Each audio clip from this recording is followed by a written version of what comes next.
ক্রিকেটে ড্রেসিং রুমের ভেতরে স্বজনপ্রীতির অভিযোগ, ফুটবলে সিন্ডিকেটের অভিযোগ। এক অদ্ভুত দেশ এই বাংলাদেশ, যেখানে যে কোনো কিছুতে এই স্বজনপ্রীতি আর সিন্ডিকেটের অভিযোগ আমাদের পিছু ছাড়ে না, ঘাড়ের উপরে সিন্দাবাদের ভূতের মতো চেপে বসে গেছে। এবং এর সবই যে মিথ্যে বা ভুল সেটাও মনে করবেন না।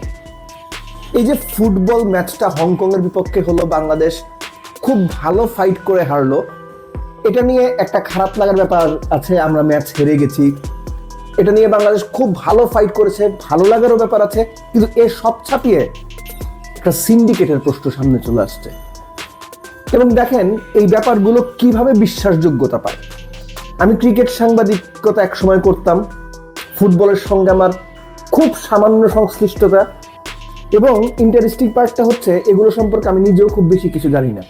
কিন্তু স্বাভাবিকভাবে আমরা আমি কি দেখলাম, জায়ান নামের লেফট উইঙ্গার দুর্দান্ত খেললেন, শামিদ সোম 27 ঘন্টা জার্নি করে এসে খেললেন, গোল করলেন, সমতা ফেললেন, 3-3 করলেন।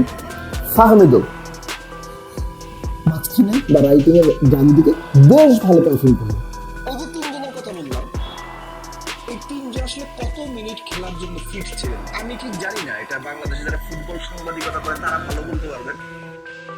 27 ঘন্টা জার্নি করার পর হয়তো শামিদ সোমের ক্ষেত্রে একটু ঝামেলা হতে পারে। বাকি দুজন যদি তারা 90 মিনিট খেলার মতো ফিট হয়ে থাকে, তাদেরকে যে নামানো হলো না, এবং যে অভিযোগ আসছে যে তাদের বাদ দিয়ে সিন্ডিকেটের প্লেয়ারদের খেলানো হয়েছে, তাদের পারফরমেন্স দেখার পরে, এই যে জায়ান, ফাহমিদুল, শামিদ সোম, তাদের পারফরমেন্স দেখার পরে এবং বাকিদের পারফরমেন্স দেখার পরে যারা বেস্ট ইলেভেন শুরু থেকে ছিল, এই প্রশ্নটা খুবই ভ্যালিড প্রশ্ন। কোচ কি পার্টিকুলার কোনো সিন্ডিকেটের প্লেয়ারদের প্রাধান্য দিচ্ছেন কিনা, তাদেরকে বেশি প্রায়োরিটাইজ করছেন কিনা, এবং একই সঙ্গে বাংলাদেশ ফুটবলটাকে ডুবিয়ে দিচ্ছেন কিনা। এগুলো করে ফুটবল বা যে কোনো স্পোর্টসের কখনো ভালো হয় না। আশা করি যারা নিয়মিত ফুটবল সাংবাদিকতা করেন, আমার সাবেক সহকর্মী যারা আছেন, তারা এগুলো নিয়ে খোঁজ খবর নেবেন, লিখবেন, বলবেন, আলোচনা করবেন। কেননা সাধারণ দর্শক হিসেবে আমি যখন খেলাটা দেখেছি, ওই তিনজন যখন মাঠে, তখন খেলার যে ধরন ছিল, বাংলাদেশের আক্রমণে যে ধার ছিল, বাংলাদেশ যেভাবে অপোনেন্টের উপর চড়াও হয়েছে বড় দলের মতো, কিছু ক্ষেত্রে হংকং হিসেবে বেটার টিম মনে হয়েছে, ডমিনেটিং টিম মনে হয়েছে।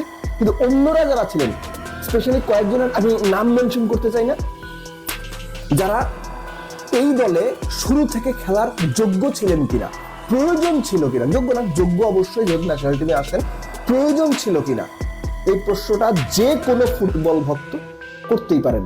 আমাদের না ভাই আসলে কপাল খারাপ। এই যে ক্রিকেট খেলা হচ্ছে, ড্রেসিং রুম থেকে প্রতি 3-4 দিনে একবার আমি অভিযোগ পাই। এখনো পর্যন্ত জানি, সাংবাদিকতা না করলেও যেহেতু ক্রিকেটের সঙ্গে আমার সম্পৃক্ততা রয়েছে, যে পার্টিকুলার কোচ, পার্টিকুলার আপনার কিছু একটা টিমের কিছু প্লেয়ারকে মানে এক্সট্রা অর্ডিনারি সাপোর্ট দিচ্ছেন, নোংরা পর্যায়ের সাপোর্ট, এবং এর সঙ্গে টিমের কয়েকজন প্লেয়ারও ইনভলভ হয়ে গেছে। ড্রেসিং রুমে 3-4 প্লেয়ার একটা সিন্ডিকেট গড়ে উঠেছে এই কোচ এবং ফ্র্যাঞ্চাইজিকে কেন্দ্র করে। সো এই অভিযোগগুলো সবই যে মিথ্যা এটা একবারে মনে করেন না। এগুলোর কিছু যুক্তিগত ভিত্তি আছে, কেননা ঘটনাগুলো কিছু ক্ষেত্রে একদম সত্যি।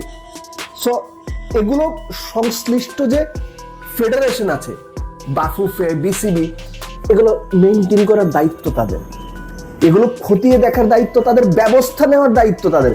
এখন তারা যদি ছোট জগন্নাথ হয়ে বসে থাকে, উটের মতো বালুতে চোখ বুজে মাথা ঢুকিয়ে থাকে, কিংবা কাকের মতো চোখ বন্ধ করে বসে থাকবে, চোখ বন্ধ করে খাবার চুরি করতে যাবে, তাহলে কিছু করার থাকবে না। এই অভিযোগগুলো অনেক দিন ধরে ফুটবল, ক্রিকেট দুই জায়গাতেই। সময়ের পরিবর্তনের সঙ্গে সঙ্গে শুধু নামগুলো বদলায়, সিন্ডিকেটের পার্সন বদলায়, নেপোটিজমের পার্সন বদলায়, কিন্তু এগুলো থাকে ড্রেসিং রুমে। এগুলো থেকে যদি বের না করা যায়, তাহলে সত্যিকার অর্থে ফুটবল এবং ক্রিকেটের যে ডিজায়ার্ড পারফরমেন্স, তার উপরে তো প্রভাব ফেলবেই, এবং এগুলো ড্রেসিং রুমের ভেতরে প্লেয়ারদের মধ্যে ফেডারেশন বা বোর্ড সম্পর্কে অনাস্থা তৈরি করবে, একটা হতাশার জায়গা তৈরি করবে। আশা করি এই ব্যাপারগুলো সংশ্লিষ্টরা আমলে নেবেন এবং সেই অনুযায়ী কাজ করবেন, এবং যদি আমলে না নেন, কাজ না করেন, সময়ের সঙ্গে সঙ্গে এই পরিস্থিতিগুলো পুরো ড্রেসিং রুমকে আনস্টেবল করে দেবে, আর ডেফিনেটলি সেগুলোর প্রভাব পড়বে খেলার মাঠে।